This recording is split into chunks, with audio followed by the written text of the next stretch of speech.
Today's Marvel Snap deck highlight is an all Series 3 ramp combo deck centered around the card Electro here. On reveal, gain an additional max energy, but with the detrimental ongoing effect of limiting us to only playing one card per turn.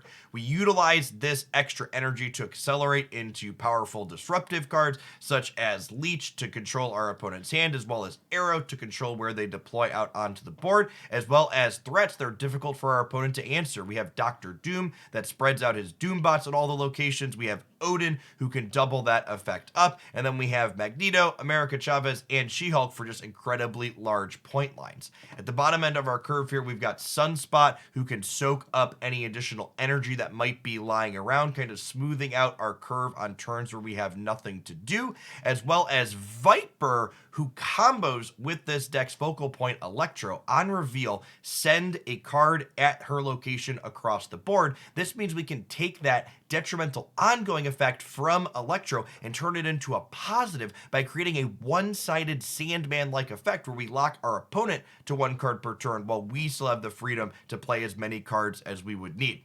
We also have Hood here, who soft combos with Viper as well in the early game, and Viper just happens to have random utility. Sometimes a Hobgoblin slides across the board and you send it right back. Whoo! You know, that wasn't what we were going for, but like, it worked, right? Good enough.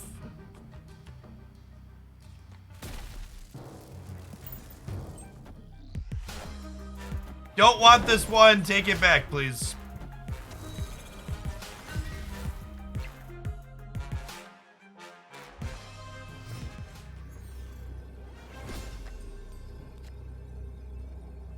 And then I think it's just Magneto on the right?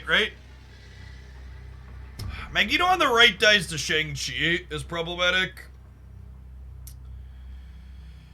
Odin middle is better against Shang-Chi. Magneto is better against anything else.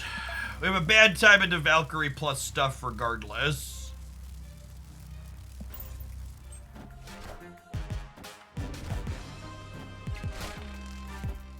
Alright, got him.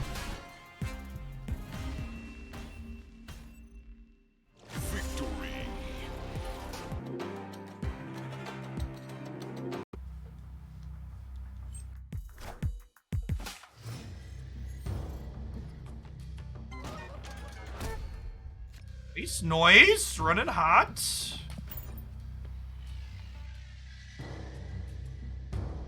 I mean, it's not even just that post-infinite is just for fun, but like post-infinite, I'm like trying to tweak and tune deck lists and optimize things, and the actual results don't really matter for the terms of optimization.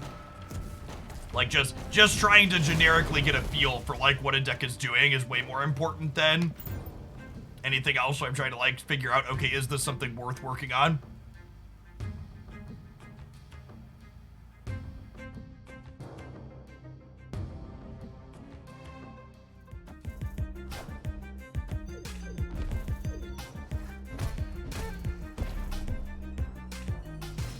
Cosmo Lizard.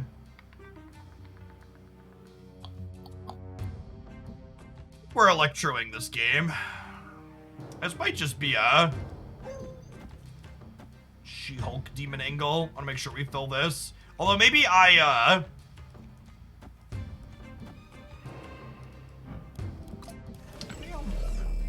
could be that Jubilee here, but if I didn't spend it, I need to play the She-Hulk, otherwise she's gonna get more expensive. It's part of the problem.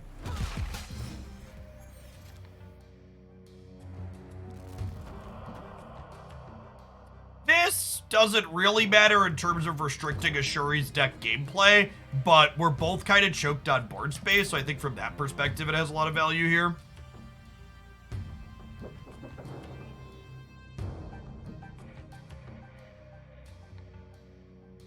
So, if you would get a Series 4 card while you are Series 4 complete, it is instead replaced with, on average, 400 Collector's Tokens, just like when you would get a Series 3 card being Series 3 complete. So my general advice is if you are someone who is Series 4 complete and you're not a massive whale getting every card in Marvel Snap, you should just not open reserves until there's more Series 4 cards for you to open. It's the kind of TLDR. Oh my god, they did nothing. That's hilarious. Actually cracked. We might be able to win this now, huh? Because like Doctor, if I Jubilee, I'm guaranteed to hit Doctor Doom, right? Either on this one or my next hit. We get to see one more. Well, there's 2 cards in our deck. No, there's 3 cards in our deck, so we're not quite guaranteed. Yeah, I think they were gonna She-Hulk plus Taskmaster, and the Viper Electro messed him up here, which is sweet. I was not expecting to get rewarded for our one-side sandbanding them, but we did. So Electro's detrimental effect is ongoing. So when we donate it to them, we get the plus energy, and they get the drawback.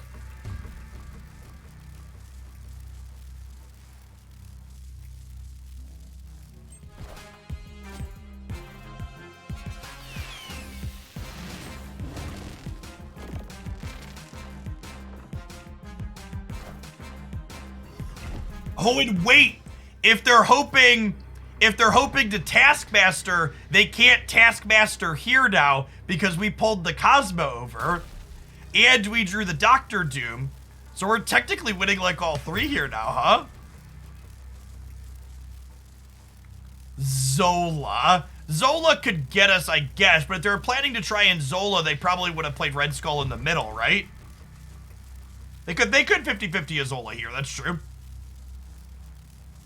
A lot of these decks have been trimming Zola to fit in things like Cosmo and Armor, though. Yeah, that was a fun game. Oops.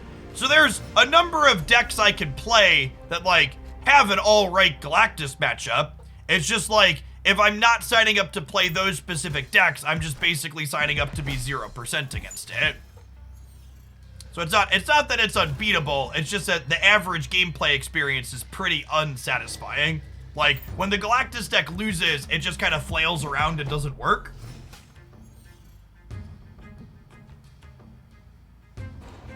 Time to be like Elsa, chat. Let it flow. Let it flow in a super manner. Galactus is the fire design. Yeah, essentially.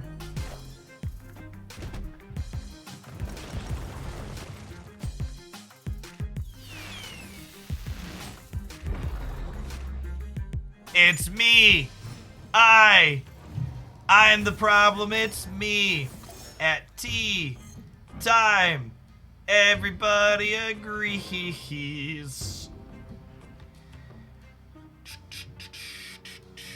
Casual turn 3 leech.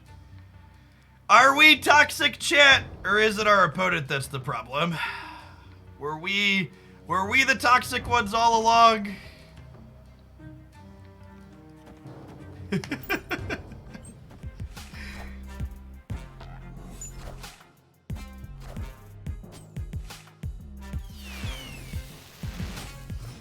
Oh, we could arrow the super flow. That's a cute thought. Maybe that was better.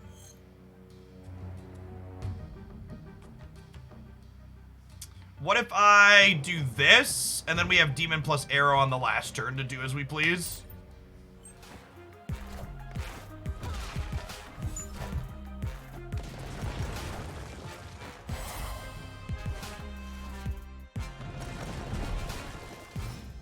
We deserve anything bad that happens to us this game, Mood. Mood. I think we do this.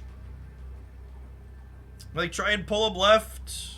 I guess maybe because they got leech, they probably can't beat 20 on the right? We just like arrow right and call it a day.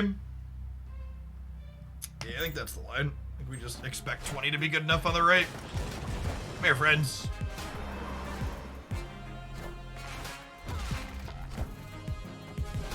We have so many anti-heroes, chat. Victory. Please don't hate me. I'm just a byproduct of the environment in which I've been raised. That environment contains a lot of Galactus and Deathwave, meaning we have to play this green guy right now.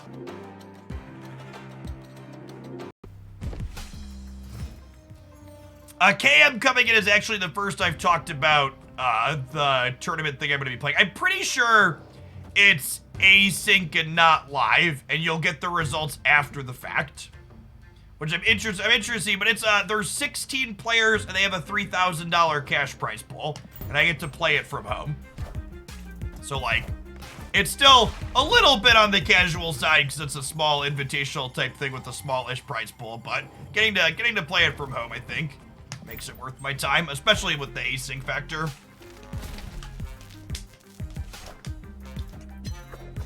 Rude.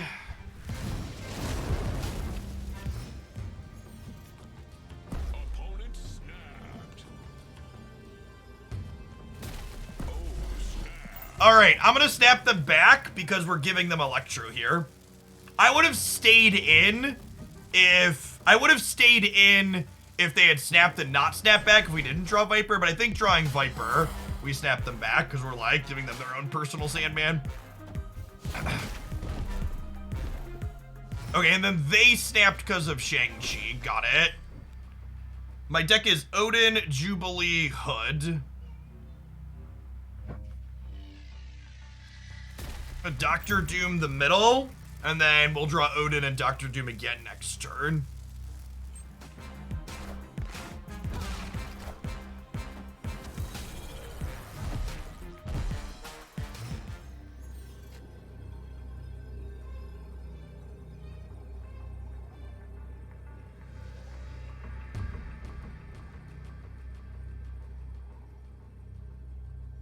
I think we've died, unfortunately. Well, so the problem here is because they had a bomb on the left, the hitting Odin probably doesn't even win the game, right? So like, yeah, chat, we could 50-50 the Odin. Wait, I guess this does give us 9 over here, huh? But that's only 25, right? And their 6-drop costs 5, so they're going to 25 as well. Oh god, I'm talking myself into it. Fuck, I'm talking myself into it. God damn it. Fine, take my cubes. Fucking arrow, chat! Fucking arrow. Oh, arrow. Wait, are we good? Breaker. Give me the news. I got 2 points over you. That's all for today. Snap the like button if you enjoyed it, and check back in again tomorrow for another highlight.